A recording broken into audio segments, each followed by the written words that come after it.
Hello, on est de retour aujourd'hui pour parler plantes médicinales, ça faisait un moment.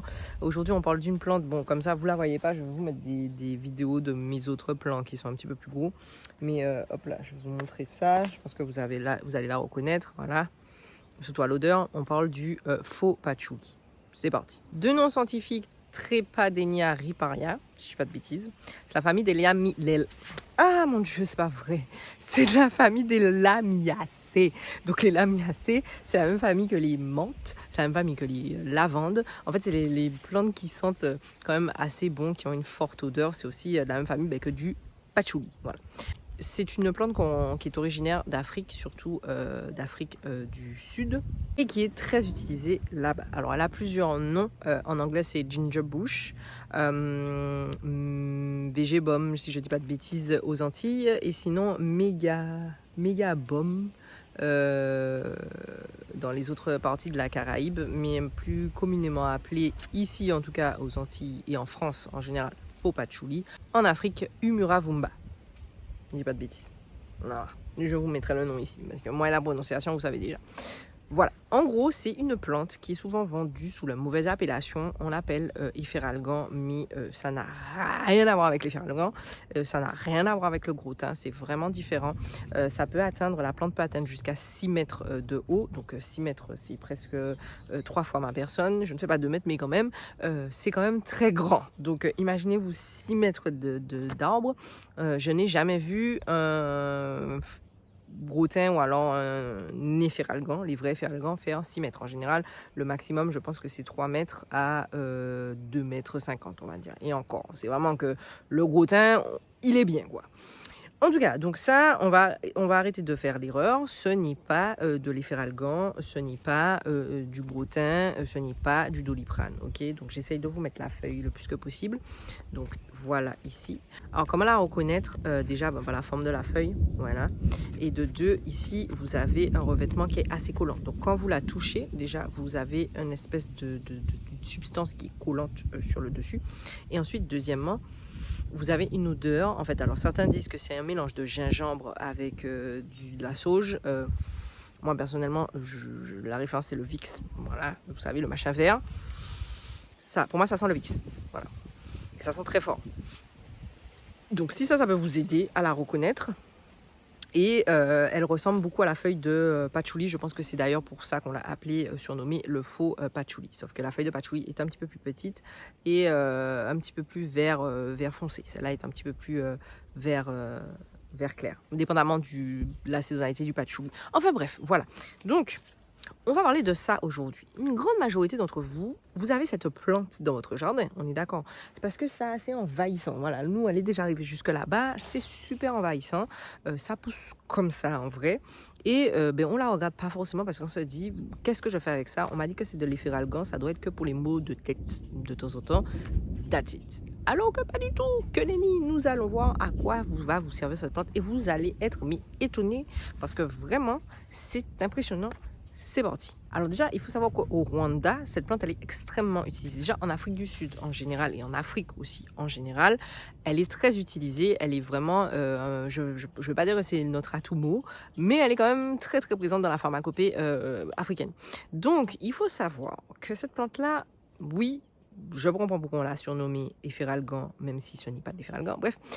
Parce qu'elle va traiter effectivement les troubles, que ce soit des maux de tête, elle va traiter les troubles, que ce soit les maux de gorge, le rhume, la grippe, toutes ces choses-là. Donc c'est un antibactérien, elle a l'espèce d'huile là, qui colle là, c'est antibactérien, c'est antifongique et aussi antiseptique. Voilà, donc en vrai déjà, elle a déjà des grandes catégories qui peuvent déjà vous aider sur pas mal de points.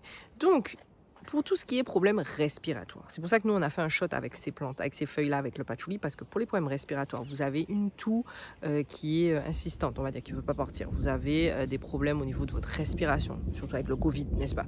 Vous avez des difficultés, vous avez mal à la trachée. Enfin, peu importe. Ça là, je n'en dirai pas plus. En tout cas, si vous avez des petits problèmes au niveau de votre respiration, de votre système respiratoire, essayez ces feuilles-là. Voilà, en infusion comme d'habitude, une petite poignée, il n'y a pas besoin d'en mettre beaucoup parce que c'est quand même fort et vous buvez ça. Ensuite, vous avez des problèmes au niveau de votre estomac. Ça fonctionne aussi. Donc tout ce qui est diarrhée, dysenterie, problèmes de digestion, toutes ces petites choses-là, ça fonctionne aussi. Cette feuille-là est très utilisée. Au Rwanda, il y a beaucoup d'études qui sont faites, des articles scientifiques, etc., qui sont faits dessus par rapport à ses propriétés pour le paludisme, okay, pour la tuberculose aussi, et pendant un certain temps, ça traitait certains types d'MST. Donc tout ça toujours en Afrique. Hein. Parce qu'ici aux Antilles, elle est un petit peu délaissée au simple rang de plantes pour la toux, plantes pour les maux de tête et pour les maux de ventre de temps en temps. Mais en Afrique, elle est vraiment, comme je vous dis, j'insiste là-dessus, elle est vraiment utilisée. Donc si vous voulez en savoir plus, je vous invite à lire les documents sur la pharmacopée africaine sur cette plante-là. Elle fonctionne aussi pour les maux de dents. Il y a beaucoup d'études qui ont été réalisées pour tout ce qui est les caries, le mal de gencive, le mal de dents en général. Pareil, les infusions de la feuille aident beaucoup avec ça pour, en interne en fait, pour les caries, encore une fois, pharmacopée africaine. Elle s'utilise aussi en externe, parce que bon, ça laisse l'espèce de résidus là sur le dessus. Donc pour les furoncles, les abcès, les plaies, toutes ces choses-là, le cataplasme de feuilles directement, nous on l'utilise sur le chien. Oui, voilà, parce que dès qu'il y a antifongique, le chien. Voilà. Dès qu'il y a antifongique, le chien est notre test. Il est notre testeur. Donc ça calme le chien quand il a des démangeaisons ou autres. Et pareil, vous faites un cataplasme de feuilles fraîches. La feuille fraîche fonctionne mieux que la feuille sèche. Ça aussi, c'est quelque chose qui revient beaucoup dans les articles scientifiques. Pourquoi ? Parce que quand vous séchez, vous n'allez plus avoir cette espèce de résidu que vous avez sur la feuille. Voilà, donc n'hésitez pas si vous avez des abcès à l'utiliser.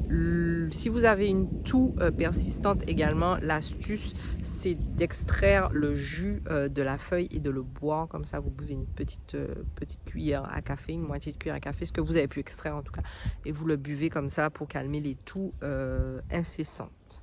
Voilà. Ensuite, astuce pour les migraines et les maux de tête, bien sûr une infusion. Mais en plus de ça, et ça c'est vrai, je l'ai testé, ça fonctionne. Puisque quand je vous parle des plantes, en général, je les ai testées. Comme je vous dis, on vend un shot avec les plantes fraîches. Donc, on les a testées pour la respiration. On les a testées pour les caries aussi. On les a testées pour les maux de gencives. Voilà, ça fonctionne, ça fonctionne. Donc, pour les maux de tête, si vous avez des maux de tête, ça peut être intéressant de venir. Et en fait, d'inspirer, aspirer, inspirer. Tu renifles la feuille. Voilà, tu viens et puis tu renifles la feuille. Ouais, tu renifles la feuille et puis ça là, tes maux, tes migraines, tes maux de tête, normalement, ça doit les soulager. Après, bien sûr, vous avez un mal de tête pour les maux de tête, vous avez d'autres, le persil, mâcher du persil. Il y a d'autres astuces pour ça. Mais ça, c'est une astuce en plus parce que je sais qu'il y a beaucoup de personnes qui ont ça dans leur jardin et ça, c'est là, ça les regarde, ça fait rien. Voilà. Donc, on sniffe la feuille, on la sniffe pour se soulager des maux de tête. Voilà. Il y a énormément de choses que vous pouvez faire avec cette plante. Franchement, moi, au plus je lis dessus, au plus je suis choquée de tout ce qui peut être fait. Elle peut être aussi mélangée avec d'autres plantes pour décupler leur vertu.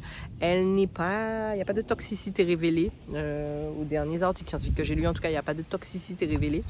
C'est toujours quand même faire attention, bien sûr, aux femmes enceintes, etc. Même si dans la culture africaine, bon, ce n'est pas en interne, mais dans la culture africaine, on prend les feuilles et on les met dans le bain après l'accouchement, pour faciliter le retour à la normale pour la maman.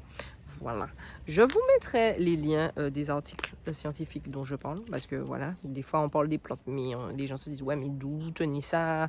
Vous avez lu ça sur internet? Les internets, c'est pas tout, mais en fait, avec internet, vous avez accès à des banques d'articles scientifiques et majoritairement, comme je vous ai toujours dit, les banques d'articles scientifiques qui sont vraiment très intéressants sont souvent faits par des universités américaines ou bien trinidadiennes ou bien cubaines, et en majorité, souvent, c'est en anglais.